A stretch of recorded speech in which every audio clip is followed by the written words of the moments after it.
સીતારામ, સદદેવીદાસ, અમર દેવીદાસ, જય મા અમર, જય શ્રી કૃષ્ણ. હું છું આપ સૌની લાડકી લાડો.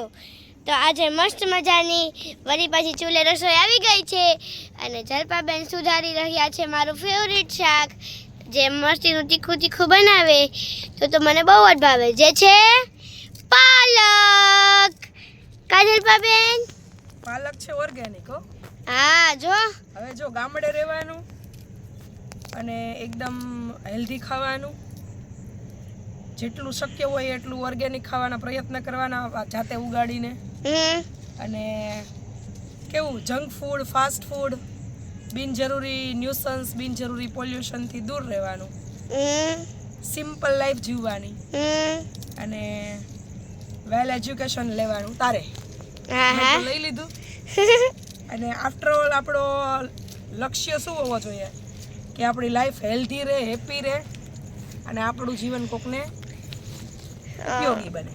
ઓકે, જો એટલે ખાસ પ્રભુજી માટે અને લાડોબેન માટે જ હું ગામડે શિફ્ટ થઈ છું કે સારું વાતાવરણ મળે, સારું ખાવા પીવાનું મળે, બધાને પૂરતો સમય આપી શકું.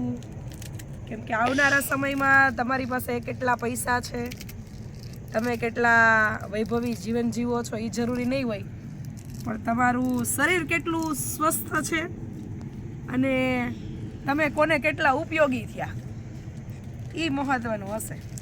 શું કેવું લાડુબેન તમારું? 110% સાચી વાત છે. પણ આ લીલી લીલી મસ્તીની પાલક જોઈને મને કંઈક થાય છે, ઉતાવળ થાય છે. અહીંયા જો મસ્ત મજાનો ભઠ્ઠો, ખીચડી મુકાઈ ગઈ છે, ખીચડી ચૂલે. અહીંયા ચૂલે ખીચડી મુકાઈ ગઈ છે, મોટો બધો ભઠ્ઠો છે. એટલું સાદું સિમ્પલ સરળ જીવન જીવશો ને હા, એટલા તમારા મગજ ઉપર સ્ટ્રેસ ઓછો આવશે. આમ જો અત્યારે મેજોરિટી બધાય પાસે બધુંય છે પણ શાંતિ કોઈ પાસે નથી. શું કામે? કેમ કે આપણે એટલા બધા વૈભવ પાછળ ભાગદોડ કરીએ, પેલા પૈસા કમાઈએ ને પછી આપણે એ બધા પૈસા દવાખાનામાં દઈએ. બરોબર ને? સાચી વાત છે, 110%. એટલે લાડોબેન ને અત્યારથી જ નેચર પ્રત્યે આમ તો ખૂબ લગાવ હતો જ અને જીવનનું મહત્વ સમજાય કે ખરેખર જીવન માત્ર પૈસા, સંપત્તિ, વૈભવથી જ નથી, પણ કુદરતના શરણે સરસ મજાનું જીવન છે. કેટલું જીવાય મહત્વનું નથી, કેવું જીવાય મહત્વનું છે. એમ તમારી પાસે કેટલી સંપત્તિ છે એ મહત્વની નથી, પણ સંપત્તિ ભોગવવા માટે તમારું શરીર કેટલું સ્વસ્થ છે ને એ મહત્વનું છે. બરાબર ને લાડુબેન? લાડુબેનને તો નેચર ગમે છે ને ગામડું ખૂબ ગમે છે. હા, એટલે આવનારા સમયમાં બેલા મોડ બધાને ગામડે જવાનું જ છે. એના કરતા અત્યારે જ આવતા રહ્યો. અમે આવી ગયા ને આવ્યા કરતા અમે પાછી નેચરની સાથે લાઈફને સાઇટ કરી લીધી. ટેકનોલોજીનો ઉપયોગ કરીએ જોઈએ એટલો જરૂર પૂરતો, પણ જીવન એકદમ સિમ્પલ, સરળ, સોબર. કા તો ચાલો, હજી તો અમે તમને લોકો થોડેક લાલચ આપશી પાલક બતાવીને, એટલે કન્ટિન્યુ રહેજો. તો ચાલો, હવે એક સરપ્રાઈઝ સામે આવી ગઈ છે, જે છે 3, 2, 1 ગો. આહાહા, કેવો ગ્રીન ગ્રીન અને લાલ લાલ સલાડ છે. આમ તો ના, પાલકનું શાક છે, જે આજે જલ્પાબેન અમારા ક્યુટી પાઈ જલ્પાબેન બનાવવાના છે. જો આવું ગ્રીન ગ્રીન છે ને રિયલ નેચરમાં ઉગે. અત્યારે તો હું દવા છાંટી દો અને તોય કલર ન આવે. આહા, તમારું શું કહેવું છે આ સલાડ, મતલબ આ શાક ઉપર જલ્પાબેન? મેં કીધું એમ જ, હેલ્ધી રહો, મસ્ત જીવો, લાઈફ એન્ટરટેન કરો. જીવવા જેવું છે આ જીવન, એક ઉત્સવ છે, ઉજવવા જેવું છે. બાકી તો આય હોય બળતરા કરીને હમણાં બધું પૂરું થઈ જશે. આપણે આટલો સંઘર્ષ કરીએ, કમાઈએ, પણ અંતે આખો દિવસ બળતરામાં અને છેલ્લે ડિપ્રેશનમાં પૂરો થઈ જાય. સાચું જીવન ભૂલી ગયા છીએ અને બીજાની સામે સ્પર્ધા કરી અને દોડ. ઈ તો ઠીક છે, ભેગું કરી લે પછી વાપરવા જેવું થાય ને ત્યાં સમય વયો ગયો હોય એમ. ઈ તો ઠીક છે, પણ મારું આ cutted vegetables, wow, what a greenery guys. Family સાથે ટાઈમ સ્પેન્ડ કરવાનો સમય મળે, સારું હેલ્ધી ખાવાનું મળે, આપણી હેલ્થ સારી રહે, આપણું માઇન્ડ ફ્રેશ રહે. આનાથી વિશેષ જીવનમાં ઈશ્વર આપણને આપે શું? આટલું રહેવાનું, પહેરવા ઓઢવાનું, ફરવાનું બધું આપ્યું છે. તો ભગવાનનો ખૂબ ખૂબ આભાર. કેમ કે આપણે મંદિરે કાયમ માગવા જ જઈએ, ભગવાનને કોઈ દી એવું કહેવા જ જતા જ નથી કે ઈશ્વર આજ મારી ડ્યુટી શું? એમ કોઈ કીધું કે ભગવાન આજ મંદિરે હું તારી પાસે એ માગવા આવ્યો છું કે આજના દિવસમાં હું કંઈક સારું કાર્ય કરું તો મને એવી પ્રેરણા કરો. સવારમાં જાય તો એ મારો ધંધો સારો થાય ને મારા છોકરાનો નંબર આવે ને એ મારા ઘરમાં આ મળે ને ઓલું મળે ને. ત્યારે ઈશ્વરને પ્રાર્થના કરતાં કરતાં એવું કીધું કોઈએ કે ભગવાન આજના દિવસની મારી ડ્યુટી શું? મને કયો એમ. એવું શું કેવું લાડો બેન? એકદમ સાચી વાત છે. ભગવાનને એવું કેવું છે કે મને આટલો સરસ મનુષ્ય અવતાર આપ્યો ઈશ્વર, તો મને મારી આજની ડ્યુટી ઈશ્વર મારા જીવનને નિભાવતા નિભાવતા હું કોકને મદદરૂપ થાવ એવી કંઈક પ્રેરણા કરજો મને. એવી ક્યારે ડ્યુટી માંગી કોઈએ? તે માંગી લાડો? ના. હવે માગજો. હા, હું તો માગું છું. જો હવે મસ્ત કટેટ થઈ ગયું છે તો હાલો હવે જલપાબેન પ્રયાણ કરશે વઘારની તરફ. હાલો હવે જલપાબેન બેસી ગયા છે ચૂલા પાસે. શું કરવા બેઠા છે? તેલ મૂકી દીધું છે મસ્ત મસ્ત.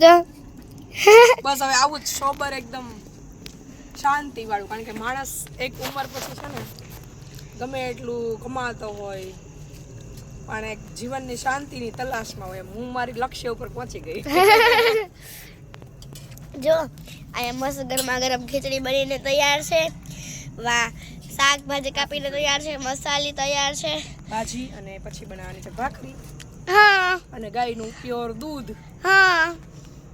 અને જો અહીંયા કબાટ પર આવી ગયો છે મસ્ત મજાનો આપણો જે દેશી સામાન છે, થાળી, વાટકા, ચમચી, ચમચા, તેલ, મસાલીઓ બધું અહીંયા મૂકવા માટે. અને હા ગાઈસ, એક હજી ખાસ વાત, આ કબાટને આપણે પેઇન્ટ પણ કરવાનો છે. કાજલ પવેન, તમને દેશી ચૂલે બેસીને કેવું લાગે? બસ આમ જીવનમાં જે જોતું હતું બધું મળી ગયું.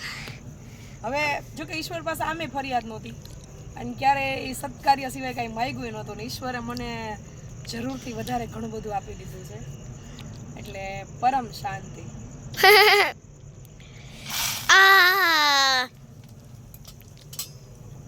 એ ગયું સલપા બેને પધરાવી હળદર, એટલું તમારું મન શાંત હોય. પછી ગયું ભાજી,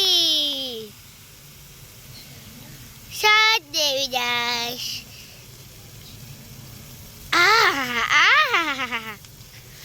મસ્ત તાપે જો ભાજી તપી રહી છે. સિટીમાં રહેવાનું, ફૂલ ભાગદોડ કરવાની, ખૂબ પૈસા કમાવાના અને સાંજે નકરા બિલ જ ચૂકવવાના. અને બધું કરતા કરતા છેલ્લે પછી શાંતિ તો નહીં જ એમ. એટલે બહુ શાંતિ વાળું લાઈફ થઈ ગઈ છે કે હા.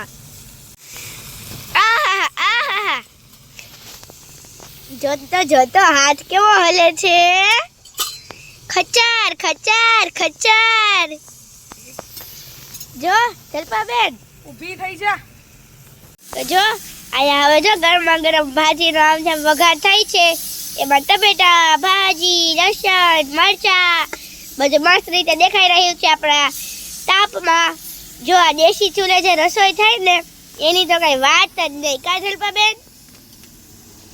આવી રસોઈ કરીને તો છે ને મને એવી મજા આવે ને. બધા જમતા હતા, અમે ગામડે જ રહેતા હતા. હા, હું છે ને મને ગામડું બહુ જ ગમે.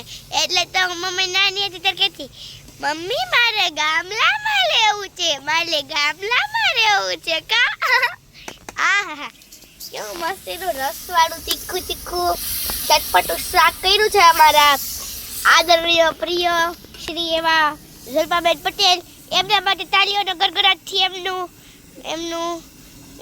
તાળીઓના ગડગડાટથી વધારીએ. હા હા, એમને વધાવો. તડ તડ તડ તડ તડ તડ તડ તડ તડ. પછી સાલ ઓઢાડીને સન્માન કરવામાં આવશે લાડોબેનનું, કેમ કે આ બધું કેપ્ચર કરે છે. તો ચાલો કન્ટિન્યુ રહેજો. તો જો અહીંયા હવે જો ગરમા ગરમ ભાજીનો આમ જેમ વઘાર થાય છે. એમાં ટમેટા, ભાજી, લસણ, મરચા બધું મસ્ત રીતે દેખાઈ રહ્યું છે આપણા તાપમાં. જો આ દેશી ચૂલે જે રસોઈ થાય ને એની તો કઈ વાત જ નહીં. કા જલપાબેન? આવી રસોઈ કરીને તો છે ને મને એવી મજા આવે ને બધા જમતા હતા, અમે ગામડે જ રહેતા હતા. હા હું છે ને મને ગામડું બહુ જ ગમે એટલે તો હું મમ્મી નાની હતી ત્યારે કહેતી મમ્મી મારે ગામડામાં રહેવું છે કા આહા કેવું મસ્તીનું રસવાળું તીખું ચટપટું શાક કર્યું છે અમારા આદરણીય પ્રિય શ્રી એવા જલ્પાબેન પટેલ. એમના માટે તાળીઓનો ગડગડાટથી એમનું તાળીઓના ગડગડાટથી વધારીએ. હા હા એમને વધાવો તડ. પછી સાલ ઓઢાડીને સન્માન કરવામાં આવશે લાડોબેનનું, કેમ કે આ બધું કેપ્ચર કરે છે. તો ચાલો કન્ટિન્યુ રહેજો. તો ચાલો હવે ગરમા ગરમ શાક, ગરમા ગરમ ખીચડી, ગરમા ગરમ ભાખરી બધું બની ગયું છે. જલ્પાબેન ભાખરી વળે છે અને શેકતા જાય છે. ચાલો તમને હું એક સરપ્રાઈઝ પણ આપી દઉં. અરે ગાઈસ આ સરપ્રાઈઝ છે, આખું કિચન વ્યૂ કરાવી દઉં. અહીંયાથી સ્ટાર્ટ થાય છે આપણું કિચન, ત્યાંથી લઈને અહીંયા આવીને એન્ડ થઈ જાય છે કિચન. જો જલ્પાબેને કેવું મસ્તીનું દેશી કિચન કરી દીધું છે અમને. અને અહીંયા અત્યારે કબાટ પણ મુકાવી દીધો છે.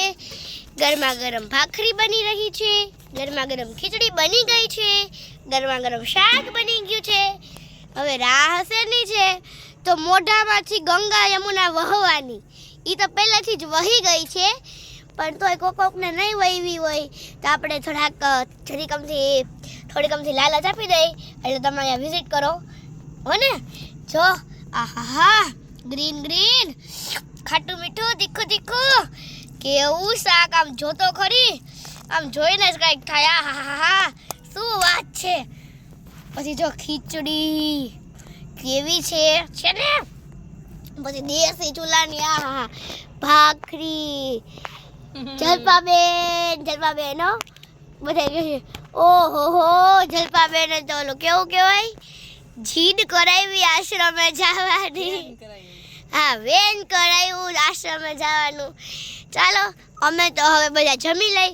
જલ્પાબેન તમારે કઈ કહેવાનું છે? ના બસ મેં તો મારે જે કહેવાનું તો કહી દીધું. હવે મળશું પાછા ફરી આવતા વ્લોગમાં. હા કંઈક નવા વ્લોગમાં નવું લઈને. તો ચાલો હવે બધાને જાજા કરીને જય મા અમર, સીતારામ, સત દેવીદાસ, અમર દેવીદાસ. આવજો બધા.